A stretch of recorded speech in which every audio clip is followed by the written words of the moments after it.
In an exclusive interview with Africa TV, the UK-based Nigerian prophetess Francis Olatunbo Oyewole, who is the General Secretary of Eternal Sacred Order of Cherubim and Seraphim Church in the United Kingdom, spoke about her fear of Yoruba nation agitation and the efforts of the Yoruba activist Chief Sunday Igboho.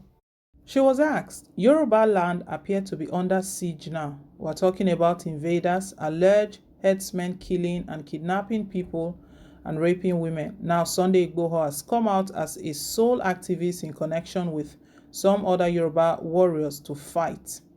Are you in support, especially for the emancipation of the Yoruba people?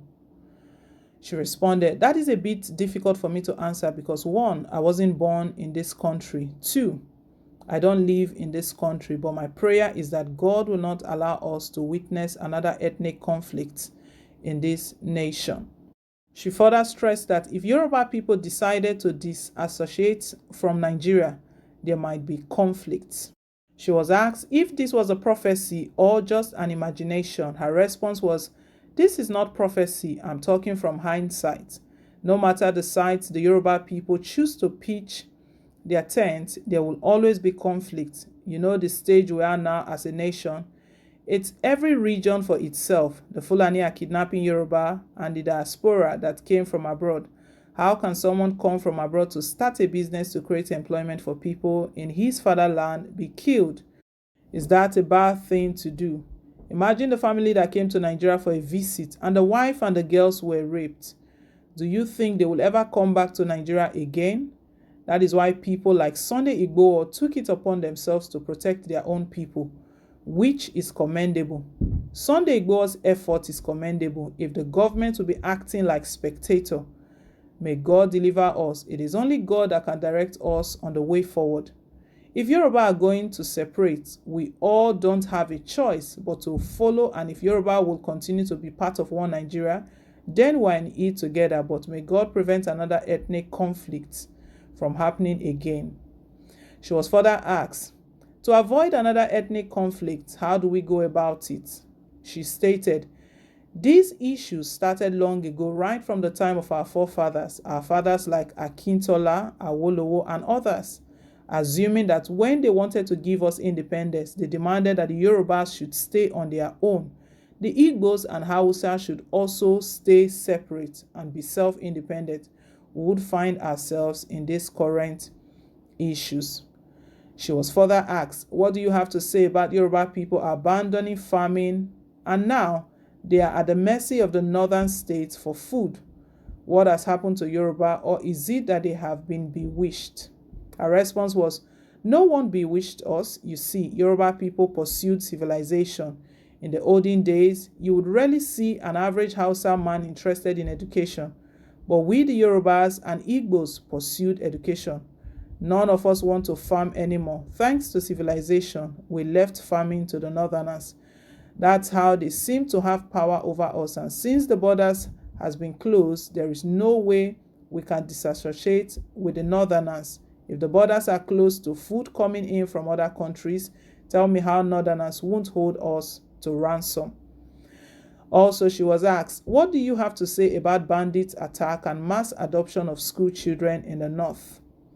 Her response was, may God not permit such to happen in the south. I'm short of words because such thing never happened in the 70s and 80s. That Nigeria can reach this stage, it got me frightened at times and got me scared to come back to Nigeria. If I haven't lived in this country, I'll say what you guys are saying are just mere fictions because I've lived over 25 years of my life in this country and all these things did not happen in those days. So the world is changing drastically. Everything is about money. It is because of money that people are kidnapping people.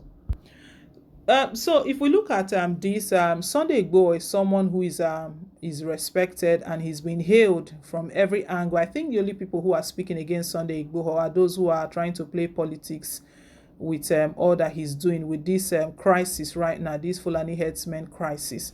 Because even someone from the United Kingdom, this is a prophet based in the United Kingdom, who had just spoken about the activities of Sunday Igboho. She commended Sunday Igboho. That what Sunday Igboho did was that he took the stand even when the government itself were not ready to defend its people. Igboho took the stand and stated that I will fight this cause to the end. And we know how it's been going all along.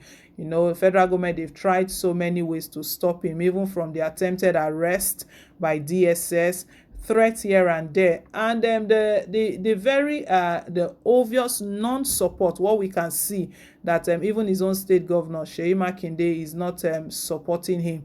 We can see that he's still forging ahead, he's still pushing on. And I don't know if it will get to that time. This agitation, you know, the Oduduwa Republic, Yorubas, they've been agitating for this for a while, and all of this going on in the country right now, this insecurity, is something that is giving them even more reason for everyone to go their ways. You know, this prophetess, she obviously she's an indigene. She's from Yoruba land, going by her name. She was asked that, what do you think about this agitation? And you can see that she wants it. It's something she wants. The Yorubas, if you ask majority of the Yorubas, they want this Oduduwa Republic. And right now, she was even stating that who does she really blame right now is our fathers. You know, she made mention of Akintola, Awolowo, that when we were talking about this independence, that maybe what we would have done was that everyone should go their way. Igbos would have stayed on their own, the Hausas, because right now all the problem we're seeing right now in the country, if we check it very well, it's not even coming from the Igbos. It's mainly the Hausas, the Northerners. They're the one causing the problem for the country. And that is why President Muhammadu Buhari is not making any move, because he's part of the problem. He's one of the problem. He's sponsoring the problem. He's the one even adding, giving it more energy. You know, not long ago, the United States offered help. That your country, the attacks here and there is too much. No week goes out that we don't hear kidnapping and one thing or the other. We can offer support. Buhari's response was ridiculous. And Nigerians were not surprised. That how do you think Buhari will allow them to come? It's something he's benefiting from. Something is actually benefiting from. He wouldn't want the foreigners to come and take over because he's benefiting from it. It's so sad. It's very sad. Very, very sad. We hope that all of this will pass very soon, and our country would come back. But some people are still feeling that the best thing is that Nigeria should just separate and everybody go their way. Let's hear your own take, what you think down below in the comment section, or that this prophetess has just stated regarding the Yoruba agitation. Let's hear your take. Thank you once again for staying tuned. Please don't forget to like, share, and to subscribe. Till I come your way again with more updates. Bye for now, and God bless.